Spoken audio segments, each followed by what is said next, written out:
Welcome, listener, in the shadows. We bring stories into the light. Join me as we explore the encounters no one speaks of and the things that watch from the dark. You were never supposed to see this, but since you have, you might as well wear it. From the vaults of the shadows, a new collection of unsettling apparel and artifacts pulled straight from the stories that were never meant to surface. Soft, worn-in shirts and hoodies that feel like something you dug out of a locked trunk in an abandoned ranger station. This isn't just merch, it's evidence. The Cleansing at Whisper Hollow, Chapter 1. I shouldn't remember that chapel. I was 3 drinks deep and halfway through a cold shower when the photograph came. No knock, no footsteps, just a clean, white envelope on my apartment floor where the light from the hallway stopped. No postage, no return address. Hand-delivered. I stood there dripping in a towel, staring at it. My hand hesitated before picking it up. There was a smell on the envelope, faint but sharp, wood smoke. I took it to the kitchen, sat at the table, poured the 4th drink neat. Whiskey from a bottle I only touched when the night stretched too long and the past scratched too loudly at the walls. Inside the envelope was a photograph, just one. One of those cheap drugstore prints, glossy, creased once down the middle. The kind of picture that feels like it should hum in your hands, like something trapped in it is still alive. A little girl stood in front of a chapel. She couldn't have been older than 8. Red corduroy jacket, muddy knees, hair wind-whipped and half in her mouth. One of her shoelaces was untied. She looked like she'd been running or hiding, and she was looking directly into the camera, eyes open. I didn't recognize the girl at first, not until I noticed the small birthmark under her jaw, a thumbprint of dark skin against the paler tone of her throat. I reached up to touch my own. The whiskey glass clinked softly against the table. My hand was shaking. It was me. And the chapel, I knew it too. White clapboard walls, steeple half-rotted and slouched like a broken neck. That warped wooden cross nailed to the door like an afterthought. Gravel path winding up like a snake in snow. Whisper Hollow. I hadn't said the name out loud in 20 years. Hadn't dared. Not since I climbed out of that forest barefoot at 13. Ribs bruised from cleansing. Eyes bloodshot from days blindfolded. My ears still ringing with hymns, sung so softly they crawled under your skin and stayed. I should have forgotten it all. I tried. But the mind has a funny way of burying things alive. You think they're dead, but they're not. They just wait. And then one night, they scratch their way out of the dirt and show up on your goddamn doorstep. I stared at the photo until the edges blurred. Then I texted the only person who knew everything. Me, you awake? Sawyer, always. You okay? Me, no, I got something. A photo of me. There, I need to show you. I think we need to go back. Sawyer, back where? Maren, you sure? Me, Whisper Hollow, I'm done hiding. There was a long pause. I could see the 3 dots pulsing as he typed, then stopped. Typed again. Sawyer, all right. I'll pull the gear out of storage. When? Me, tomorrow. I sat at the kitchen table until the sun cracked the window. I didn't sleep. I didn't move. The photograph sat in front of me like a loaded gun. I'd spent the last 2 decades pretending Whisper Hollow was just a story, one I'd outgrown, escaped, survived. But it hadn't forgotten me, and it sure as hell wasn't done. Chapter 2. The road in Sawyer showed up the next morning in his battered Subaru, the back packed with audio gear, blankets, and an old 9 pistol he'd never admit to owning. His beard was scruffier than usual, eyes hidden behind polarized lenses, a half-smoked cigarette clinging to his lip like a nervous tick. You sure about this? He asked, before I'd even said hello. I didn't answer. I just got in the passenger seat and shut the door. The car rolled forward. The locks clicked shut. The road opened like a mouth. We didn't talk much for the first few hours. Highway turned to back roads, then into narrower, unnamed strips of pavement that only old survey maps still bothered to mark. Sawyer kept glancing at me sideways. He knew better than to push. But finally, after the 5th hour, he said, "You gonna tell me what's in the photo?" "It's me," I said, "outside the chapel. But I paused. "You're what?" he asked. "My eyes are open." He shifted in his seat. The silence between us got heavier. "I remember that place," I continued. But not that moment, not seeing it. I wasn't supposed to see anything. We wore blindfolds all the time, for years. Years, I nodded. He didn't ask the next obvious question. He didn't need to. I told him once, when I was drunk enough to let it out, that I'd lived in that mountain hollow until I was 13. That I'd escaped barefoot in the dark. That I didn't remember how I got out.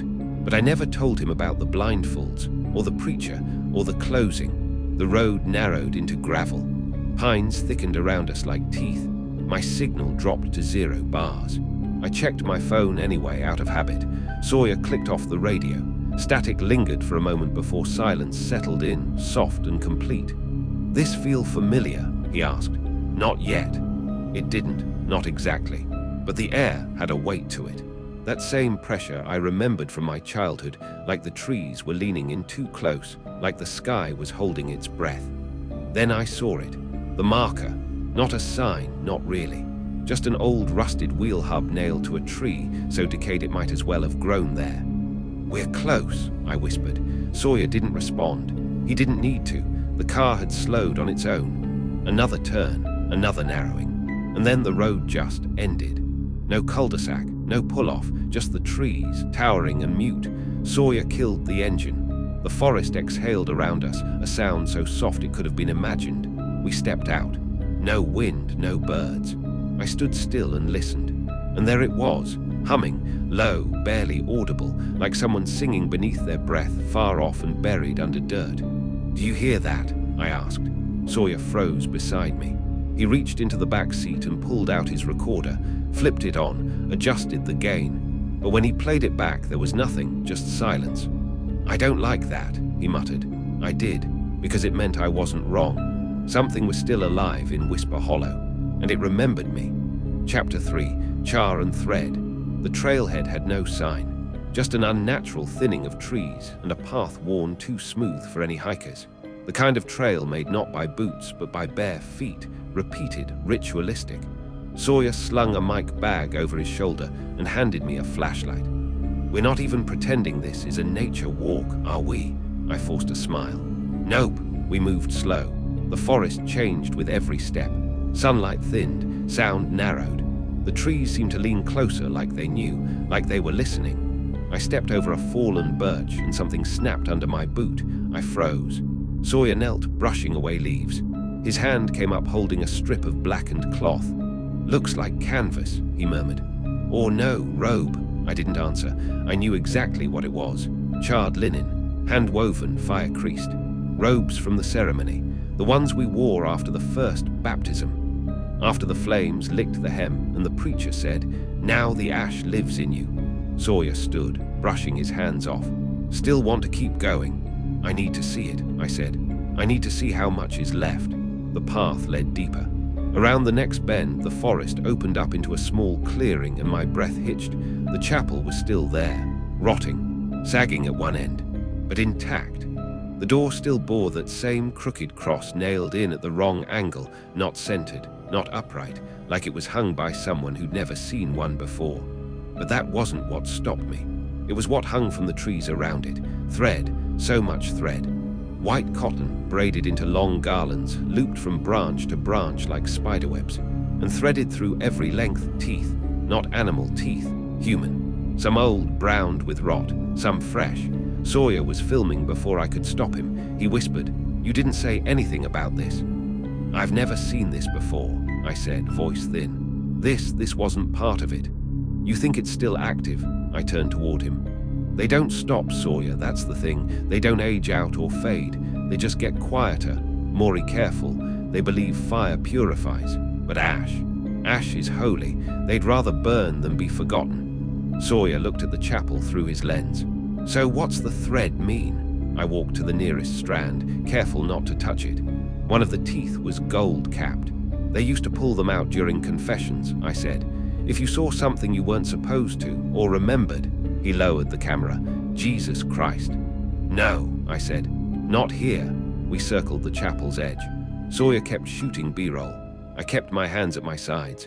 I wasn't ready to go in yet. That's when I saw the smoke. A thin thread rising behind the chapel, straight up, not forest fire. Controlled, intentional. We moved quietly, instinctively. No words, just footsteps on damp pine needles, breath held.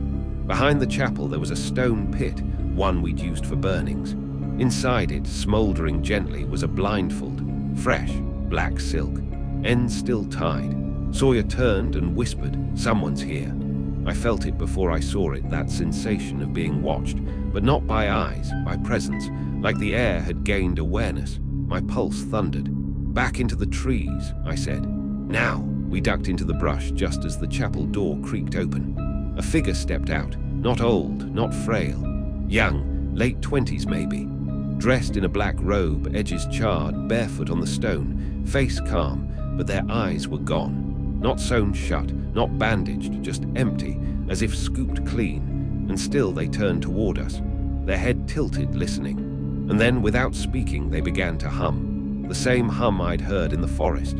Sawyer's mic buzzed. The screen on his recorder flickered.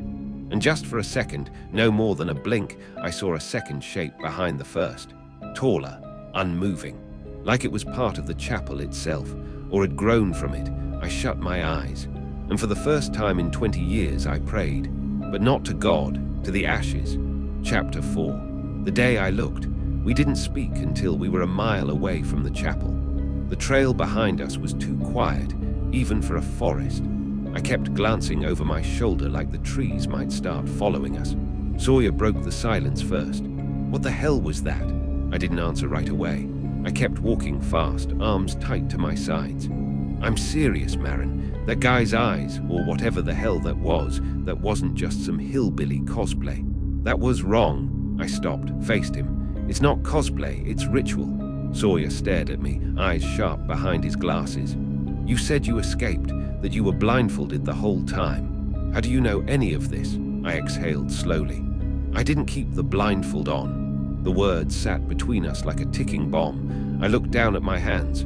They'd started to tremble again. I felt 12 years old all over again, knees bloodied from kneeling on hot stone, ears ringing with hymns that never ended, voice hoarse from forced silence. "You want to know what happened the last time I saw the chapel?" I said quietly. Sawyer nodded. "I think I need to."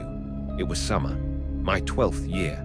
They called it the year of the ember, when the preacher said the hollow had been chosen for a second cleansing. Said the world outside had gotten too loud, too full of sin and noise and light. So he told us the final closing was coming, that soon none of us would need our eyes ever again. We practiced stillness every day, kneeling in charcoal dust for hours, hands folded, heads bowed. One day I was left alone. They were preparing for the firewalk, a baptism of the willing. I'd been sick that week. I wasn't strong enough to walk across coals yet, so they locked me in the chapel alone. Said it was time for me to listen deeper. The heat was unbearable. I remember the sound of cicadas outside the boards, the way the walls sweated resin and smoke, the air so thick I felt like I was breathing soup. And then I heard it. Footsteps inside, slow, bare. But I was supposed to be alone. Something moved toward me, not walking, sliding. It was humming, not a song, not a hymn, just a long, low note warbling off-key, like someone mimicking music without understanding it. And I panicked. I lifted the blindfold. I expected sunlight. I expected to feel ashamed. But there was no light, only smoke. And in the smoke, a shape, too tall, limbs bent like burned matchsticks, joints the wrong way, no face. Just a long opening where a face should be, stretched wide and humming. I dropped the blindfold, shut my eyes, crawled behind the altar and waited until I passed out. When they found me, I told Sawyer, they said I'd been touched by the Ashen Spirit, that I'd invited it in by seeing it, that I was marked now. "And they let you live?" he asked. "They didn't let me. I ran." Sawyer was quiet for a long time after that. Finally, he asked, "Do you think that thing we saw behind the blind one was it?" I didn't know how to answer. Not really, because the truth was I didn't believe it had ever left. And now that we were back, it knew I'd returned. Chapter 5. Sleep is a door. We didn't go far. Sawyer insisted on stopping a few miles from the chapel, where the trail widened and an overgrown fire road curved off into a natural alcove. The ground was too soft, too quiet, but at least it offered cover. He set up his tent. I didn't bother with mine. "I'm not sleeping," I told him. "Not here." Sawyer tried to laugh, but it died before it reached his mouth. I brought 2 flasks of bourbon, they'll help. Not with what follows me, I muttered. We made a fire. Dry pine snapped bright in the dark. The smoke swirled straight up like it couldn't bear to linger. Sawyer poured us both a shot of bourbon. It burned, going down sharp, sweet, angry. I looked through the footage again, he said, passing me his tablet. I slowed it down, frame by frame, the figure behind the blind one. He tapped the screen. You see that shape, how it moves? It doesn't walk, it tilts, like it's leaning towards sound. I took the tablet and looked, paused on a frame. My stomach went hollow. The shape wasn't just tall, it was wrong in the way that made your eyes want to unsee. Like a sketch of a human made by something that had only heard descriptions. The limbs were too smooth, like sculpted wax. The face, if it was one, was all slit, no form. It was the thing I'd seen, the one I'd sworn I imagined. I handed the tablet back. You still want to stay the night? I asked. Sawyer didn't answer. Sometime past midnight I heard it, not movement, speech. Soft, low, a woman's voice. Familiar, whispering just beyond the tree line. At first I thought I was dreaming. But when I sat up, I saw Sawyer already out of his tent. Flashlight in one hand, shotgun mic in the other. You hear that? He asked, voice thin. I nodded. The voice kept talking. At first it was nonsense, broken murmurs, phrases lifted from forgotten sermons. Then it changed. Maren, my name, not shouted, not spoken loud, whispered. Gently, like a mother waking a sleeping child, Sawyer stepped forward. Don't follow it, I said, grabbing his sleeve. It's not her, he turned. You think it sounds like your mother? I froze. I didn't say that. His face went pale. Well, it sounded like mine. We both looked toward the trees. The voice had stopped. At dawn, the fire was dead. The clearing smelled like wet ash. Sawyer was pale, eyes bloodshot. I didn't sleep, he said, but I had a dream. What was it? I was walking through the hollow. Everyone was there, the ones you described. Blindfolded, burned, but they were humming, and they were building something. Building what? He swallowed. A mirror. Out of charred bones. I stared at him. Yeah, he said. I don't like that either. We packed in silence. No birds, no wind, just the trees, tall and watching. As we stepped back onto the trail, I looked over my shoulder at the fire pit one last time. There in the center, where the coals had cooled, something white sat half-buried. I crouched and brushed it free. A tooth, human, new, and threaded through its root a length of white string. Chapter 6. The voice that wasn't mine, the hollow, stretched farther than it used to. Even with the old markers, the stone cairns, the rusted horseshoes hung on nails in tree trunks, I started to feel like we were moving in circles. Like the forest had warped in on itself. Sawyer kept glancing down at his GPS. Every time it blinked out, then snapped back with our blue dot shivering on blank terrain. It doesn't want us mapping it, he muttered. We pressed on. Late afternoon, we broke through a wall of thicket and found a second clearing. I stopped in my tracks. There, nestled like a seed in a wound, was a second chapel. Same size, same crooked angles, but this one, it was untouched by time. The wood was smooth, the nails clean, no mold, no rot, no soot. It looks new, Sawyer said. It wasn't here before, I whispered. There was never a second structure. We stepped closer. I noticed the windows had been covered from the inside, not boarded, but padded. Stuffed tight with ash-soaked fabric, stitched in looping, tangled threads. On the door was no cross this time, only a single charred handprint, too large to be human. Inside, the air smelled sweet and wrong, like scorched sugar or burning hair. The pews had been arranged in a ring, not facing the altar, but turned inward, like they worshipped each other. And there at the center was a cassette recorder, old, dustless, waiting. Sawyer glanced at me, then hit play. At first, silence, then static, then my voice. But it wasn't a recording I remembered. It lives in the hollow of the breath, in the hush between the flame and the name. I stepped back, heart hammering. Sawyer looked stunned. That's you. I've never said that. We do not name it, we do not beg it, we carry it behind the teeth, and it listens from the ash. My knees went weak. I sat hard on the closest pew. The wood was warm. I don't remember this, I whispered. But that is me, my voice, my cadence. Sawyer stopped the tape. You think they recorded you back then? I shook my head. No, this was now. My voice now, not 12-year-old me. He stepped to the recorder and opened the tape bay. There was no tape, just a line of white thread stretched taut inside like a magnetic strip. Sawyer didn't touch it. I couldn't stop staring. That night we made camp again. No fire, no bourbon. I sat in silence as Sawyer pulled his sleeping bag over his chest. He muttered, "If it can speak in your voice, then it can reach into us," I said. "Not just our past, but now. Present thoughts, hidden ones." Sawyer stared at the stars. "You think it'll mimic me?" "It already has," I said. He turned. "What do you mean?" I said nothing, just reached into my coat pocket, pulled out his notebook, the one he hadn't realized was missing. Inside, in handwriting that matched his perfectly, was a single line on a torn page. "I will burn to understand." Sawyer didn't speak again that night. Chapter 7. The second Maren, we moved again in the morning, deeper still, though every part of me whispered turn back. But curiosity is its own covenant, and neither of us had the strength to break it. The forest changed. It grew younger as we went. The trees smoothed out, no moss, no knots, no bark peeling. The dirt smelled clean, untouched, like it had just been born. I asked Sawyer how long we'd been walking. He didn't answer right away. "Maren," he said eventually, "do you remember last night?" "Yes. No, I mean you last night. What you said to me by the chapel." I frowned. "We didn't talk after dark." He stopped walking. "Yes, we did.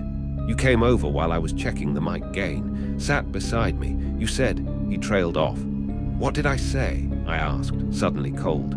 "You said the smoke sings if you breathe slow enough. You said you missed the feeling of embers under your skin, that it was like being cradled in heat." I shook my head. "I didn't say that." He looked at me hard. "You were barefoot, Maren." I looked down at my boots, still laced tight, mud-caked. I hadn't taken them off since we arrived. "You weren't burned," he said, "but you smelled like cinder, like you'd just come out of the fire." We didn't speak for hours after that. The trail narrowed. The trees leaned. Sometimes I thought I saw movement behind us, not people, but impressions. Folds in the air where someone might have stood, had they existed. At one point, I turned a corner and lost sight of Sawyer entirely. I shouted. No reply. My panic rose, thick and metallic. Then I saw him up ahead through the trees. He was standing still, facing another me. She looked like me. Same coat, same bag, same braid. But her back was to me. She was whispering to him. And Sawyer was nodding, like he believed her. I stepped forward and shouted, "Sawyer, what the hell are you doing?" He turned, eyes wide, and just like that, she was gone. The woods swallowed her like a breath held too long. He ran to me. "Tell me that was a trick," he said. "Tell me that wasn't real."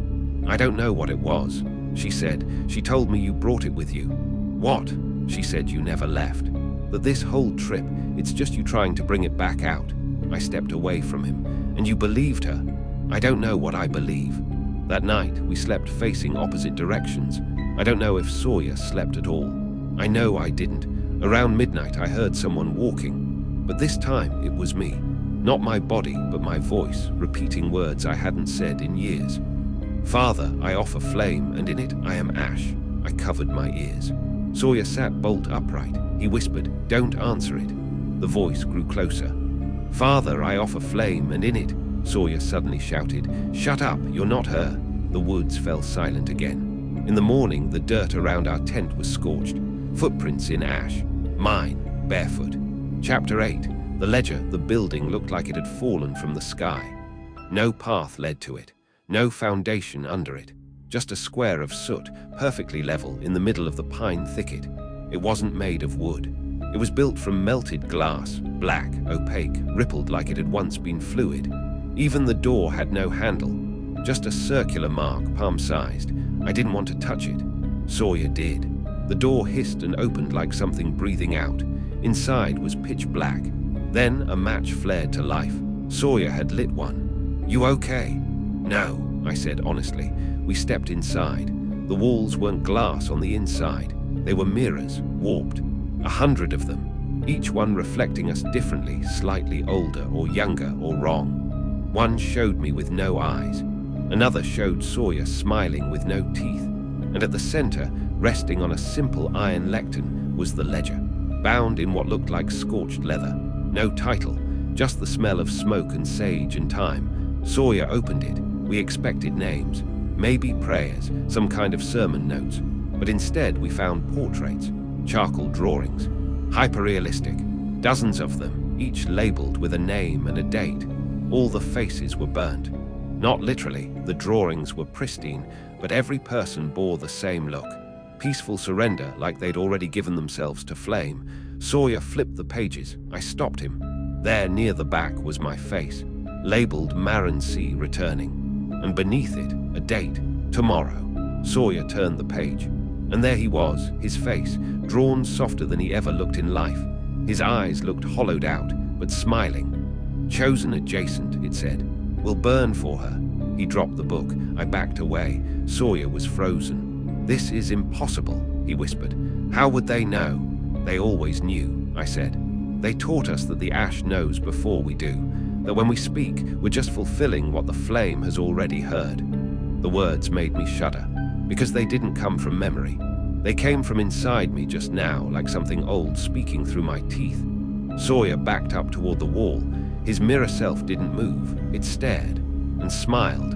I closed the ledger. I'm not going to burn, I said. Sawyer didn't answer, but the mirror behind him whispered, You already have. We fled, didn't look back. The door sealed itself behind us with a hiss that sounded like laughter held too long. And when we made it back to the trail, the trees had shifted again. Ahead of us, in the clearing we thought we'd left behind, stood a figure in charred robes, waiting. Chapter 9. The memory we didn't make. Sawyer. I don't remember when the voices started sounding like her. Maybe it was at the black glass building. Maybe before. All I know is, I stopped being sure which Maren I was talking to. The one who looked terrified and protective and sharp. The woman I came here with. Or the one who kept showing up in reflections. The one who whispered things she shouldn't know. The one who smelled like cedar and old smoke. We didn't talk about the ledger after we left. She walked ahead of me, focused, fast. I followed, trying not to look over my shoulder because I knew the trees behind us were changing. I could hear them growing. Not in the way trees should, not groaning, not creaking, but stretching, like joints pulled from sockets and popped back in. I swear one had bark shaped like a human face. And when I looked again, it smiled. We stopped just before dusk, in a low depression where the air turned warmer. A shallow pit, maybe the site of an old fire, still damp, but no recent burn. I don't like this place, I said. Maren turned, the firelight catching her face. You said that before. No, I said, frowning. This is the first time I've seen this clearing. She didn't answer right away. Then, calmly, she said, You were here the first time I burned. I blinked. What? You don't remember, she said softly. They let you watch. You begged Father to be spared, and he let you keep your eyes so you could see me become clean. My stomach turned. That's not true, she smiled gently. You were 7. You cried the whole time. I didn't know you back then. She tilted her head. Are you sure? Later, I lay in my tent with the recorder in my hand. The mic was off. No batteries, just something to fidget with, something real. Something not made of ash and dreams.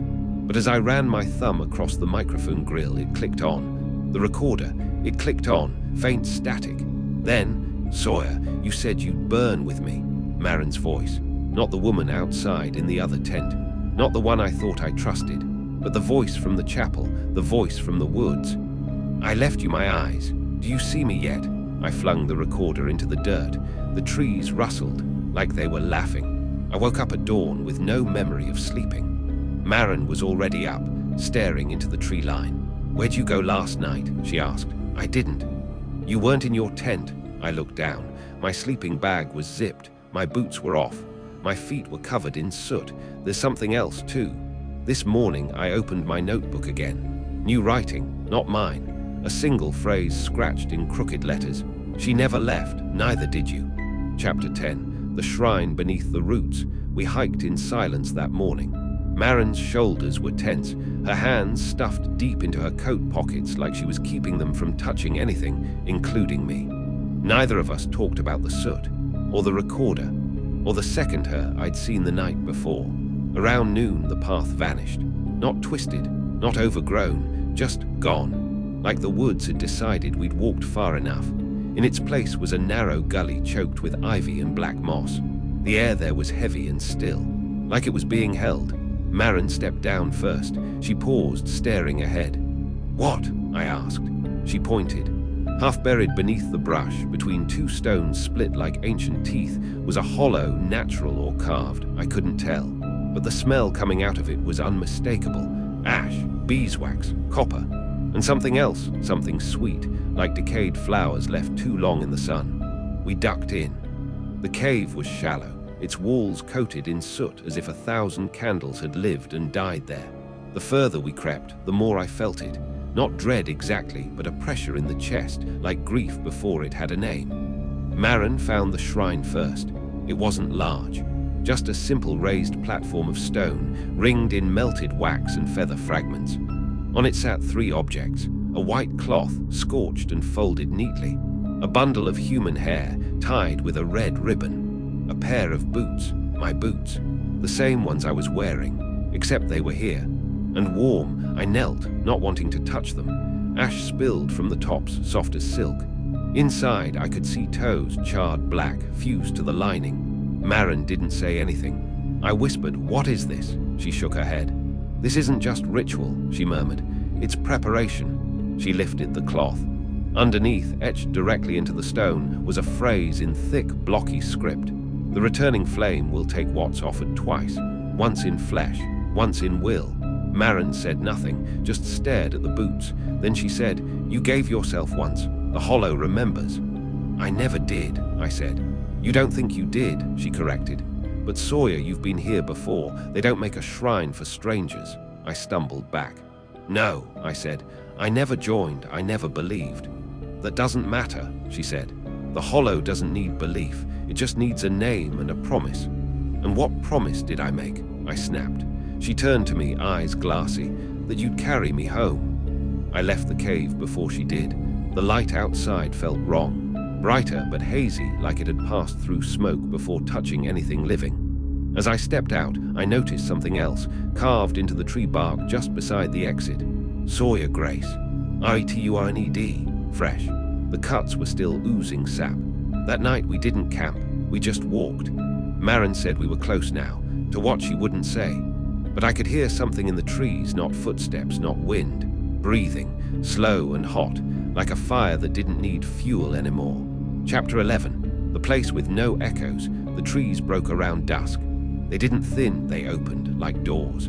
A perfect circle, 30 feet across. Inside it, stone ruins, low and scorched, arranged in a spiral that narrowed inward to a single unburned dais. It was quiet, so quiet I could hear my blood moving. Even our steps didn't make sound, not on the blackened earth, not in this place. Sawyer whispered, "Where are we?" Maren didn't answer. She walked ahead slowly, drawn, like something had called her forward without a voice. Her eyes glassed over as she reached the center. Then she knelt. I followed, careful not to step in the spiral. It felt wrong, like violating a grave. There in the center of the stone circle was a mark, a handprint burned into the rock. Charred deep, its fingers stretched unnaturally long, like heat had warped them mid-prayer. Maren reached toward it. Her fingers trembled. "I don't remember doing this," she said. "You didn't," I said. "You couldn't have. That mark looks centuries old." She didn't respond, just pressed her palm to it. And the moment she did, the world breathed in. Every candle around the perimeter, dozens of them, buried in wax-laden alcoves, lit at once. No spark, no smoke, just sudden light, amber and low. The air changed, grew hot. Not like fire, not yet, but like the hush before an oven opens. Then, around the edge of the stone circle, they began to appear. Figures, clad in robes of burned muslin, stitched crudely with soot and twine. Some had no faces. Some had too many. But all were silent, and all turned toward Maren. And every one of them bore the same mark across the chest. A handprint, black as pitch. She stood. One of the figures stepped forward. Their voice, when it came, wasn't loud. It didn't echo. It was as if it spoke straight through your ribs. "You have returned, Maren Calloway." "Why?" she answered without hesitation. "To take back what you gave me." The figure cocked its head. "You burned with us once." "I burned," she said, "but not willingly." "All fire is willing," it said. She shook her head. Then this time it burns on my terms. I don't know what happened next, not exactly. I felt heat rise like a wave, and the shadows at the circle's edge moved wrong, bending away from the flame instead of toward it. Maren stepped into the spiral. Sawyer tried to grab her, but the air between them shimmered like oil, and his hand passed through nothing. "Maren!" I shouted. She knelt again and drew something from her coat, the ledger, the one from the glass temple. It was open to her page. Her name, her portrait, her flame date. She tore it out. She burned it in her palm and screamed, not in pain, in memory. Her scream was layered, years of silence unraveling. It sounded like every part of her had waited for this release. And as the page turned to cinder, the handprint beneath her flared red. The figures around us wailed in unison, their forms flickering like dying fire. Then silence. Not absence, just ended. Like the ritual was complete, like the covenant had been undone. She turned to me, panting. There were burns on her fingers now, real ones, cracked and raw. She fell into me. "It's done," she said. I didn't believe her, not yet, because just before the candles went out, I saw something step forward from the deepest shadow, taller than any of them, uncloaked, with skin like scorched bone, and my face. Chapter 12. The effigy. I didn't tell Maren what I saw. I couldn't. Not because I didn't want to, but because the words wouldn't come out right. Every time I tried to speak it, to say, "I saw my face in the fire," or "something wore me," the syllables collapsed in my throat like wet ash. I'd cough, I'd forget what I'd meant to say. My mouth tasted like smoke and copper, so I said nothing, and whisper hollow like that. We hiked in silence for most of the next day. The woods grew thinner as we descended the eastern slope, toward the place Maren believed still might be untouched, a village on the map, one she'd marked with the word clean. She was bleeding from her palm, where the ledger page had seared her. I wrapped it the best I could. She didn't flinch when I touched her, but she didn't meet my eyes either. Around midday, I started noticing the markings again. At first I thought they were old, soot stains on bark, maybe a memory playing tricks. But no, they were fresh. Scorched handprints, some small like a child's, some long, clawed, burnt in spirals down the trunks. They weren't leading us, they were following. That night we found a broken watchtower, rusted through at the base, with its top half swallowed by pines. We camped in its shadow, hoping for high ground. Maren slept. I didn't. I sat with the notebook in my lap, trying again to make sense of what had happened, trying to write it out so it wouldn't live just in my head. That's when I turned the page. The next sheet was already written, not in my handwriting, but in blocky, angular script, like the ledgers. The vessel walks ahead of itself. It does not know it is hollow. The ash filled it. Soon it will return to the pyre. I flipped the page and found a drawing, charcoal, just like before me but different, standing alone in a ring of stones, arms outstretched, smiling. No eyes, just smoke pouring out. I stood too fast, kicking over my canteen. Maren stirred. "Sawyer," I didn't answer. I was already walking toward the trees, not because I wanted to, but because something in my legs needed to. I walked until I found it. A clearing, a ring of stones, and in the center, the effigy. It was made of wax, blackened and cracked, covered in a robe of scorched muslin stitched together with teeth and twine. Its face was a perfect replica of mine, and in its hands, cupped together like prayer, it held my recorder, still warm, still playing. He doesn't know, but we do, we remember for him. I tore it down. I set it on fire. The wax screamed. I didn't know wax could do that. When I got back to camp, Maren was awake, rifle across her knees. She didn't ask where I'd been. She just said, "It's not done with you." I didn't argue. I didn't sleep. And in the dark, just beyond the firelight, I could see the trees swaying in a wind we couldn't feel, bowing toward me, like they were grieving or waiting. Chapter 13. The village without breath. The road to the village was little more than a cracked ribbon of dirt, swallowed by brambles and the leaning shadows of tall, leafless trees. We moved slowly, both of us haunted by the weight of silence. It wasn't the quiet of a forest at rest. It was a silence so deep it felt like the world had stopped breathing. Maren glanced at me as we crept toward the first houses. "Why does it feel like we're not supposed to be here?" she whispered. I didn't have an answer. The village itself was strange, not burned, not blackened, but frozen in time. Windows stared like empty eyes, curtains stiff and unmoving. Doors hung slightly ajar, but no wind stirred them. As we stepped onto the cracked wooden porch of the first house, the floorboards creaked beneath our feet, betraying the illusion of stillness. Inside, dust lay thick, untouched by fire or decay. On the kitchen table, a plate with half-eaten bread, its crust dry but not moldy. A single glass, filled with water, sat perfectly still. Maren ran her fingers over the wall, smooth, cold, unblemished. "There's no ash here," she said quietly. "No fire, just emptiness." I felt it too, a weight pressing down from the ceilings and floors, as if the whole village was holding its breath, waiting. We rounded the corner to the village square, where the fountain had long since stopped flowing.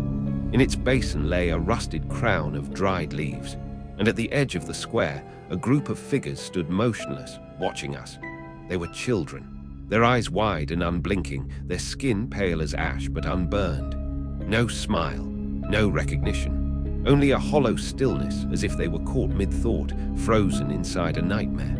One stepped forward, a girl no more than 10, with tangled hair and a dress faded to a ghostly white. She opened her mouth to speak, but no sound came. Maren took a step closer. "I'm Maren," she said gently. "We're not here to hurt you." The girl's lips moved again, this time forming a word. Silence. And then, like a ripple across a still pond, the entire village seemed to exhale. The trees swayed. The air shifted. The silence broke. A voice whispered from the shadows, thin and raspy. "Some sins can't be cleansed by fire." Maren and I exchanged a glance, and suddenly the weight of the Ashen Covenant felt heavier than ever. Chapter 14. Ashes and Salvation. We left the village behind just before the sun sank below the horizon. The silence there still clung to my skin, a heavy cloak I couldn't shake. Maren's hand found mine as we walked. "No one's clean here," she said quietly. "Not really, not in Whisper Hollow." I didn't argue. I thought about the covenant, the fire baptisms, the ash-covered robes, the promises we'd been forced to wear like chains, but also about the shrine beneath the roots, the effigy, the faces in the shadows. Something deep inside me was breaking. "We have one last place to try," Maren said, pulling a crumpled map from her coat. "A place marked only as the Hollow's end. It's a settlement," she explained, voice low. "Supposedly untouched. They say the people there live like the world forgot them." I wondered if that was better than being burned alive.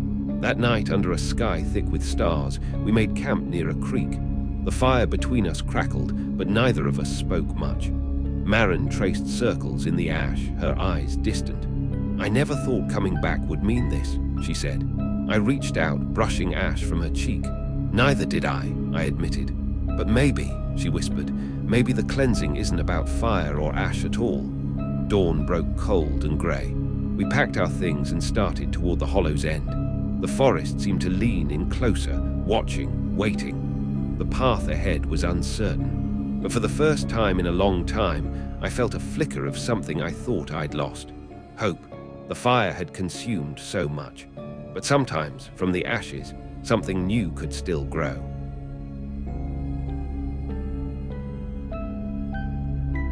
You made it back for now. But the things in the dark never truly leave, do they? They watch, they wait, and perhaps they remember you now too. If you want to hear more, if you dare to listen again, step back into the shadows. Like the video. Subscribe, but know this, some doors once opened do not close so easily.